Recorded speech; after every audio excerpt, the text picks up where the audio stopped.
मेरी बहू, एक बहुत ही प्राचीन गांव था जहां लोग पुराने रीति रिवाजों के तहत अपना जीवन व्यतीत किया करते थे। गांव में किशोर अपने माता पिता और पत्नी के साथ रहता।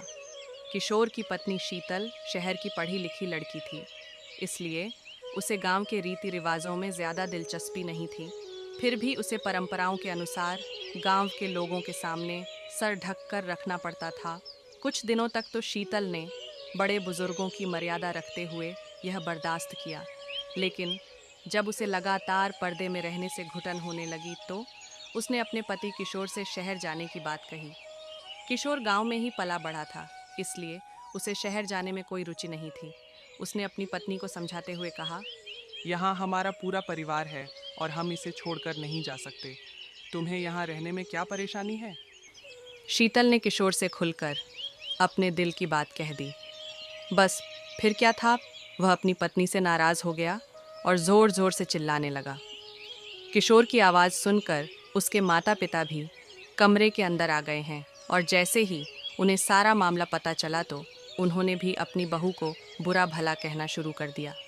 सारे परिवार की बातें सुनकर शीतल की आंखों में आंसू आ गए। शीतल को समझ में ही नहीं आ रहा था कि वह अपने पति को कैसे समझाए।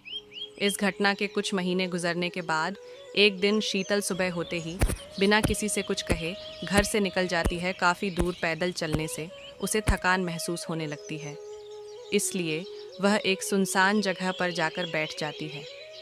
घर पर जैसे ही किशोर को पता चलता है कि उसकी पत्नी कहीं चली गई है तो वह सारे गांव में शीतल को ढूंढने निकल गया।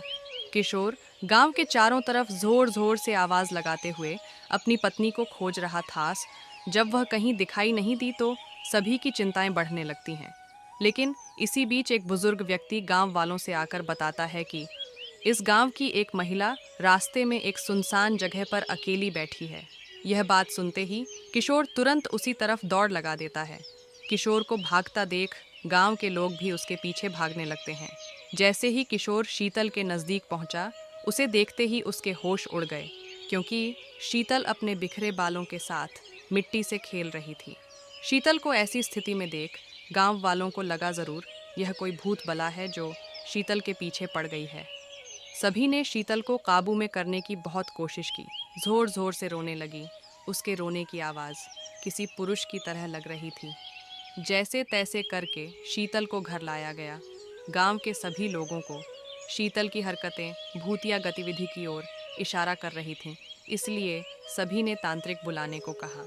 किशोर ने अपने कुछ रिश्तेदारों की सलाह से एक जाने माने तांत्रिक को बुलाया। तांत्रिक ने आते ही चारों तरफ एक घेरा बनाया और खतरे से बचने के लिए सभी को उस घेरे के अंदर रहने को कहा, और शीतल के कमरे में अकेले ही चला गया। अंदर पहुंचते ही उसने शीतल को चेतावनी देते हुए कहा, साफ साफ बता दो, यह नाटक क्यों कर रही हो, नहीं तो तुम्हें बहुत तकलीफ होगी। शीतल तांत्रिक को देखते ही आक्रामक होने लगी।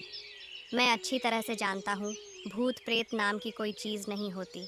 मैं कई वर्षों से इसी तरह लोगों के भ्रम दूर करता आया हूँ।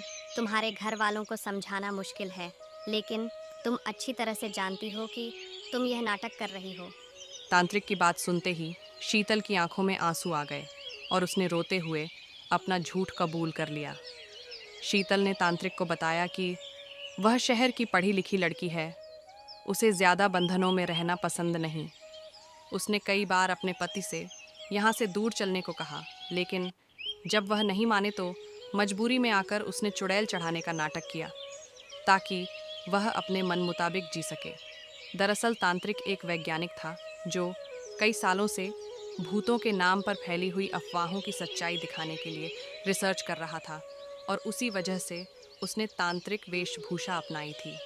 उसने शीतल को सबके सामने चुड़ैल की हकीकत बताते हुए माफ़ी मांगने को कहा।